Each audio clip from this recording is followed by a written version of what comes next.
بسم اللہ الرحمن الرحیم۔ ہر نماز کے بعد قرآن پاک کی یہ ایک سورت پڑھنے کا اپنا معمول بنا لیں۔ گھر بیٹھے بٹھائے آپ کے تمام معاملات خود بخود حل ہوتے چلے جائیں گے۔ جوان بیٹے کے لیے بہترین نوکری کی آفر خود چل کر آپ کے گھر آئے گی اور نوجوان بیٹی کے لیے بہترین رشتے خود بخود آپ کی دہلیز پر چل کر آئیں گے۔ السلام علیکم ورحمۃ اللہ وبرکاتہ۔ حضرت عبداللہ بن مبارک رضی اللہ تعالیٰ عنہ بیان کرتے ہیں، میرا ایک جہاد میں ایک مجوسی سے مقابلہ ہو رہا تھا کہ نماز کا وقت آ پہنچا۔ میں نے مجوسی سے عہد کر لیا کہ جب تک میں نماز سے فارغ نہیں ہو جاتا تو مجھ پر حملہ نہیں کرے گا۔ چنانچہ اس نے وعدے پر عمل کیا یہاں تک کہ میں نے نماز مکمل کی۔ جب سورج غروب ہونے لگا تو اس نے کہا، اب تم بھی مجھے میری عبادت کا موقع دو یہاں تک کہ میں سورج کو سجدہ کر لوں۔ آپ نے عہد کر لیا، مگر جب وہ سورج کو سجدہ کرنے لگا تو آپ نے اسے شرک کرتے برداشت نہ کیا اور اس پر حملہ آور ہونے لگے۔ زمین نے آواز دی، اپنے عہد کو پورا کرو۔ اب یہ سنتے ہی واپس پلٹے۔ مجوسی نے فراغت کے بعد آپ سے پوچھا، عبداللہ بن مبارک، آپ تو مجھ پر حملہ کرنے والے تھے، پھر کس چیز نے آپ کو واپس پلٹنے پر مجبور کر دیا؟ آپ نے فرمایا، جب تو آفتاب کے سامنے سجدہ ریز ہوا تو میری غیرت نے گوارا نہ کیا۔ میں تجھے قتل کرنا چاہتا تھا، مگر میرے ضمیر پکارا، جب تم عہد کرو تو پورا کرو۔ مجھے اس سے یہ سن کر بولا کہ آپ کا رب کتنا اچھا ہے کہ اپنے دوست اور اپنے دشمن کے لیے تنبیہ فرماتا ہے۔ یہ کہا اور پکار اٹھا، اشہد ان لا الہ الا اللہ و اشہد ان محمد رسول اللہ، اور دائرہ اسلام میں داخل ہو گیا۔ ناظرین کرام، اس میں جہاد کو بہت بڑی فضیلت حاصل ہے۔ اللہ تعالیٰ کی راہ میں اللہ تعالیٰ کے دین کی سربلندی کے لیے قتال کرنا اللہ تعالیٰ کو بے حد پسند ہے۔ مسند احمد میں ہے کہ سعید بن حشام رحمۃ اللہ علیہ نے اپنی بیوی کو طلاق دے دی اور مدینہ کی طرف چلے گئے، یہاں تک کہ آپ اپنے امکانات بیچ ڈالیں اور ان کی قیمت سے ہتھیار وغیرہ خرید کر جہاد میں جائیں اور رومیوں سے لڑتے رہیں، یہاں تک کہ یا تو روم فتح ہو یا شہید ہو جائیں۔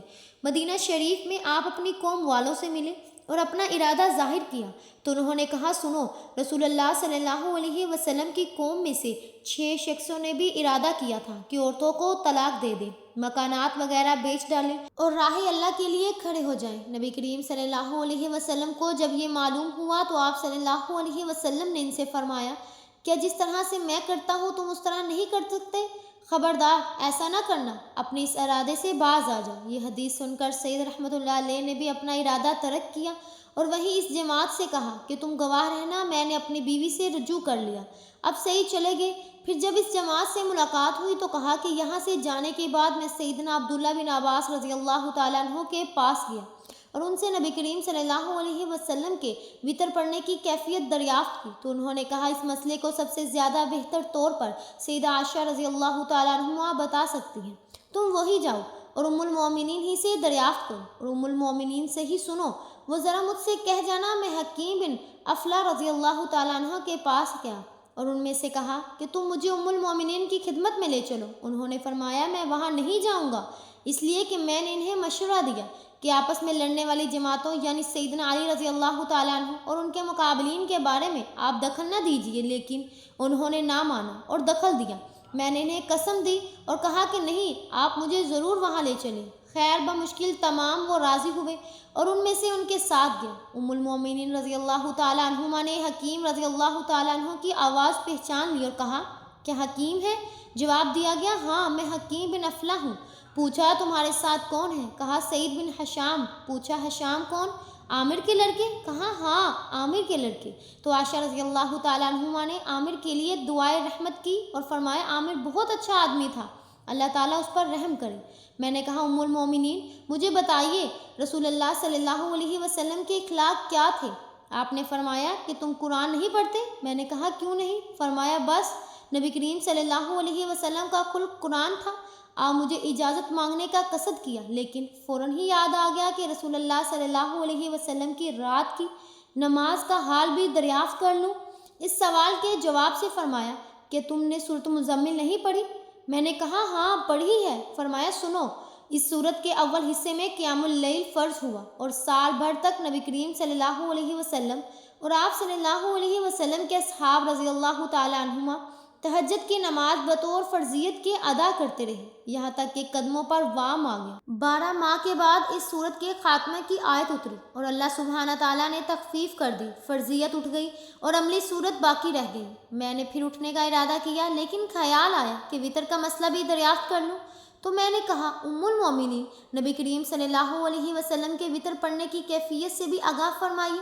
آپ نے فرمایا ہاں سنو، ہم آپ صلی اللہ علیہ وسلم کی مسواک، وضو کا پانی وغیرہ تیار کر کے ایک طرف رکھ دیا کرتے تھے۔ جب بھی اللہ تعالیٰ چاہتا اور آپ صلی اللہ علیہ وسلم کی آنکھ کھلتی، اٹھتے، مسواک کرتے، وضو کرتے اور 8 رکعت پڑھتے، بیچ میں تشہد میں بالکل نہ بیٹھتے۔ 8ویں رکعت میں پوری کر کے آپ اتحیات میں بیٹھتے، اللہ تبارک و تعالیٰ کا ذکر کرتے ہیں، دعا کرتے ہیں اور زور و سلام پھیرتے ہیں کہ ہم بھی سن لیں۔ پھر بیٹھتے بیٹھتے ہی 2 رکعت ادا کرتے ہیں اور ایک وطر پڑھتے۔ بیٹا یہ سب مل کر 11 رکعتیں ہوئی۔ اب جب کہ آپ صلی اللہ علیہ وسلم عمر رسیدہ ہوئے اور بدن بھاری ہو گیا تو آپ صلی اللہ علیہ وسلم نے 7 وطر پڑھے، پھر سلام پھیرنے کے بعد بیٹھ کر 2 رکعت ادا کیے۔ بس بیٹا یہ 9 رکعت ہوئے اور نبی کریم صلی اللہ علیہ وسلم کی عادت مبارک تھی کہ جب کسی نماز کو پڑھتے تو پھر اس پر دامت کرتے۔ ہاں اگر کسی شغل یا نیند یا دکھ تکلیف اور بیماری کی وجہ سے رات کو نماز نہ پڑھ سکتے تو دن کو 12 رکعت ادا فرما لیا کرتے۔ میں نہیں جانتی کہ کسی ایک رات میں رسول پاک صلی اللہ علیہ وسلم نے پورا قرآن پاک صبح تک پڑھا ہوا اور نہ رمضان کے سوا کسی اور مہینے کے پورے روزے رکھے ہوں۔ اب میں ام المومنین سے رخصت ہو کر ابن عباس رضی اللہ تعالیٰ عنہ کے پاس آئیں اور وہاں ان کی تمام سوال و جواب دہرائے۔ آپ نے سب کی تصدیق کی اور فرمایا اگر میری بھی آمد و رفت ام المومنین کے پاس ہوتی تو جا کر خود اپنے کانوں سے سنتا۔ یہ حدیث صحیح مسلم شریف میں بھی 746 نمبر پر موجود ہے۔ محترم ناظرین، اس حدیث پاک سے 3 باتوں کی اہمیت کا پتہ چلتا ہے۔ نمبر 1 کہ یہ دنیا داری سے کٹ کر عبادت یا جہاد کرنے کی کوئی اہمیت نہیں ہے۔ نبی کریم صلی اللہ علیہ وسلم نے ہرگز اس عمل کی ترغیب نہیں فرمائی بلکہ عبادات کو اپنے روزمرہ کی زندگی میں شامل کرنے کی ترغیب فرمائی ہے، اور اس سے بھی بڑھ کر یہ فرمایا گیا کہ اپنے روزمرہ کی زندگی میں بہتر اور خوشحالی کے لیے اللہ تبارک و تعالیٰ کے حضور دعا کی جائے، کیونکہ نبی کریم صلی اللہ علیہ وسلم نے فرمایا کہ تقدیر کو کوئی چیز بدل نہیں سکتی سوائے دعا کے۔ اس کا مطلب یہ ہے کہ بعض اوقات انسان کی تقدیر میں رزق کی فراوانی، خوشحالی، شادی بیاہ، اولاد وغیرہ کی نعمت نہیں ہوتی، لیکن جو انسانی عبادات کے ذریعے سے اللہ تعالیٰ سے اپنا تعلق مضبوط کر لیتے ہیں اور اپنے لیے نعمتوں کو طلب کرتے ہیں تو اللہ سبحانہ تعالیٰ اس کے لیے نصیب کے یہ نعمتیں لکھ دیتا ہے اور اسے عطا فرماتا ہے۔ نمبر 2 سورہ مزمل اور نمبر 3 تہجد۔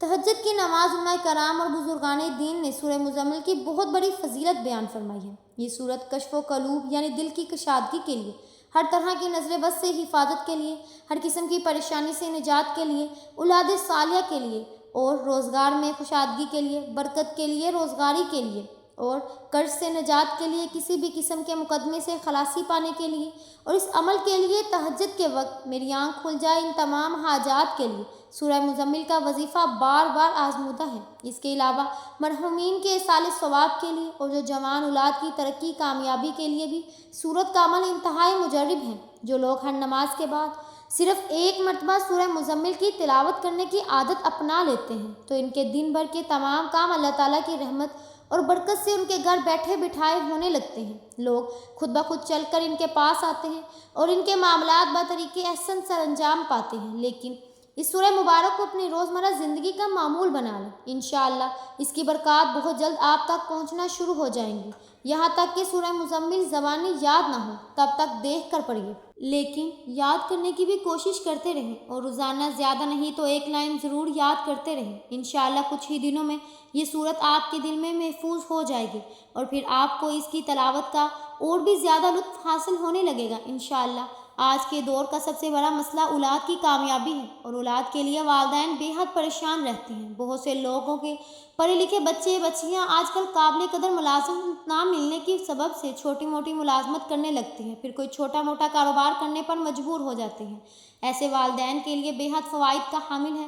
اس کے علاوہ جن ماں باپ کی بچیاں گھر بیٹھی ہیں اور اچھے رشتوں کی تلاش میں ہیں تو ایسے والدین بھی سورہ مزمل کے اس عمل کو اپنی زندگی کا معمول بنا لیں تو انشاءاللہ چند ہی دنوں کے عمل سے جوان بیٹیوں کے لیے اچھے سے اچھے رشتے خود چل کر گھر میں آنے لگیں گے۔ بیٹیوں کا نصیب اس عمل سے برکت سے کھل جائے گا اور ہر طرح کا فکر و فاقہ جاتا رہے گا انشاءاللہ۔ ہر نماز کے بعد یہ سورہ مبارکہ اس طرح پڑھیں کہ اول آخر ایک مرتبہ درود پاک پڑھیں، درمیان میں یہ سورہ مبارکہ پڑھیں اور پھر اللہ رب العالمین کے حضور اپنے مقاصد پیش کریں۔ جو بھی حاجت ہو، جو بھی پریشانی ہو، اس کے لیے صدقے دل سے دعا کریں۔ اللہ تعالیٰ سے دعا ہے کہ نیکی کی بات کو سننے، سمجھنے اور اس پر عمل کرنے کی توفیق و طاقت عطا فرمائے۔ میرا سنانا اور آپ کا سننا اپنی عظیم بارگاہ الہی میں قبول و منظور فرمائے، آمین یا رب العالمین۔ ناظرین کرام، آخر میں درخواست ہے کہ میری آج کی اس معلوماتی ویڈیو کو لائک اور شیئر ضرور کیجیے گا اور ہمارے چینل پاکیزہ وظائف کو ضرور سبسکرائب کیجیے گا۔ ملتے ہیں اگلی ویڈیو میں، تب تک کے لیے اللہ حافظ۔